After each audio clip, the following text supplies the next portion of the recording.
Train थाने station से अपने तय समय पर शाम के 5:45 रवाना हुई। सामान के नाम पर इकलौता बैग राज ने ऊपर लगेज स्टैंड पर रखा और फर्स्ट क्लास कंपार्टमेंट की आरामदायक सीट पर अधलेटा सा खिड़की के कांच से बाहर पीछे छूटते लोगों को देखता अपने घर वालों के ख्यालों में गुम हो गया।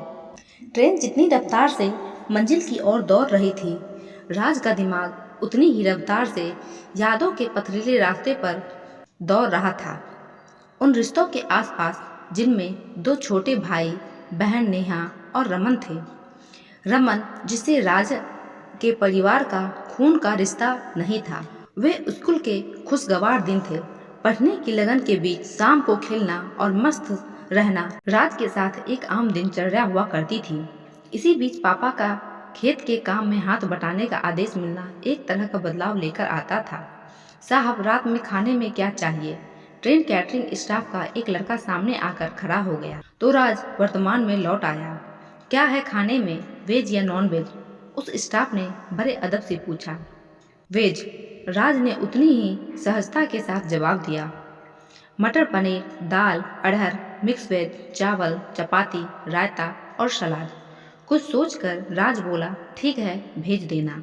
लड़का चला गया तो राज ने एक बार खिड़की से बाहर नजर डाली। ट्रेन खेतों, पेड़ पौधों और छितराई बस्तियों को पीछे छोड़ते हुए सरपट दौड़ रही थी। राज ने उठकर बैग से आज ही बुक स्टॉल से खरीदी एक किताब निकाली और बर्थ पर बैठकर पढ़ने लगा। राज 3 साल बाद अपने घर लौट रहा था, वह भी अकेले। उसकी पत्नी शीतल ने यह कहकर चलने से मना कर दिया था कि 1 हफ्ते गांव में रहे तो बच्चा पढ़ाई से दूर हो जाएगा। राज के पापा का बर्ताव सब बच्चों के प्रति दोस्ताना था। किसी दिन खेत में काम ज़्यादा होता तो सुबह के नाश्ते के समय वह कहते थे, आज तुम में से एक की ज़रूरत है। जिसको स्कूल में बहुत ज़रूरी काम ना हो वह छुट्टी ले ले।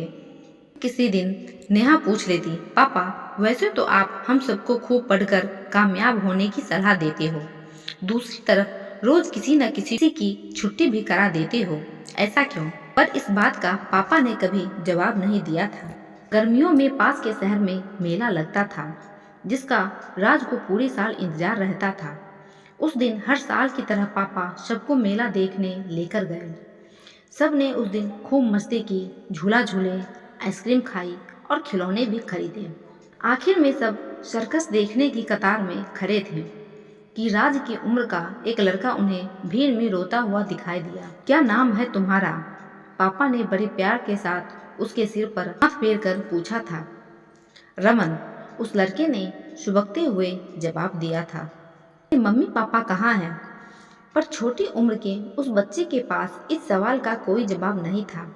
सर्कस देखने का प्रोग्राम रद्द कर पापा ने उसे खिलौने दिलाए और जो उसने खाने को कहा खिलाया। फिर उसे सही जगह पहुंचाने की कोशिश में देर हो गई। निराश होकर जब वे सब घर लौटे तो रमन उनके साथ था। शायद प्यार से बड़ी कोई रिश्तेदारी नहीं होती। 2-4 दिन लगे रमन को उनके बीच घुल मिल जाने में और उतने ही दिन उसने अपनी मम्मी पापा को याद किया। फिर जिंदगी ने अपनी रफ्तार पकड़ ली। रमन अब राज के साथ स्कूल जाने और बीच में छुट्टी लेकर खेतों में काम करने की पारिवारिक परंपरा का हिस्सा हो गया। धीरे धीरे खेत के काम में रमन का ऐसा मन लगा कि वह कभी कभार ही स्कूल जाता था। इस बात से राज और उसके दोनों भाई एक तरह से खुश थे क्योंकि उनके हिस्से का सारा काम अब रमन ने संभाल लिया था। नेहा समेत वे चारों भाई बहन बहुत अच्छे नंबरों से ग्रेजुएशन और फिर पोस्ट ग्रेजुएशन तक पढ़े। सबसे छोटा भाई नरेश PWD में इंजीनियर बन गया था। उससे बड़ा राजीव पास के इलाके के स्कूल में टीचर और राज भारत संचार निगम लिमिटेड में क्लर्क हो गया था। जबकि राज एक तरह से उनकी पुश्तैनी जायदाद और माता पिता का सहारा बन गया था। गांव से निकलते समय राज और उसके दोनों भाइयों ने यह फैसला लिया था कि चूंकि राज ने उससे हिस्से का काम किया है इसलिए उसे कभी किसी तरह की कोई नहीं होने दी जाएगी। राज जब ट्रेन से नीचे उतरा तो अनाउंसमेंट हो रही थी कि पानीपत के लिए लोकल ट्रेन प्लेटफॉर्म नंबर 10 से चलने के लिए तैयार है। अचानक उसकी नज़र प्लेटफॉर्म पर आ जा रहे लोगों के बीच एक चेहरे पर पड़ी। कोई उसका ही हम उम्र सिर पर एक गट्ठर सा लिए चला जा रहा था। जब तक राज यह तय कर पाता कि वह चेहरा जाना पहचाना था, तब तक वह आंखों से ओझल हो गया। दिल कहता था कि राज ने भीड़ में रमन को देखा था, पर तब तक ट्रेन चल बड़ी थी। दोपहर के 2 बजे राज घर में दाखिल हुआ तो उसे देखते ही घर में जैसे उत्सव का माहौल सा बन गया। घर के सब सदस्य हाल चाल पूछने के लिए जमा हो गए, पड़ोस के चाचा ताऊ के परिवार सहित, सिवाय रमन के। जब भीड़ छट गई तो पराज ने पापा से पूछा, रमन कहाँ है? जवाब देने की जगह पापा गुमसुम से हो गए। उनके मुंह से बस इतना ही निकला, चला गया। क्यों चला गया? बेटा, अपने पराये में फर्क तो होता ही है ना। एक ना एक दिन तो वह फर्क अपना असर दिखाता ही। पराये लोग चोरी करने से बाज नहीं आते। वह भी नहीं आया। पापा ने आंखें चुराते हुए कहा, जैसे वो छिपा रहे हो। उसने क्या चोरी किया? पैसे चुराए हैं क्या? हाँ, हर साल की तरह इस बार भी धान की फसल बेचकर वह घर आया तो रुपए लाकर घर में नहीं दिए। उससे पूछा तो बहाने बनाता रहा। ज़्यादा जोर डालकर पूछा तो तेरा नाम लेकर कहने लगा कि भैया के आने पर बताऊंगा।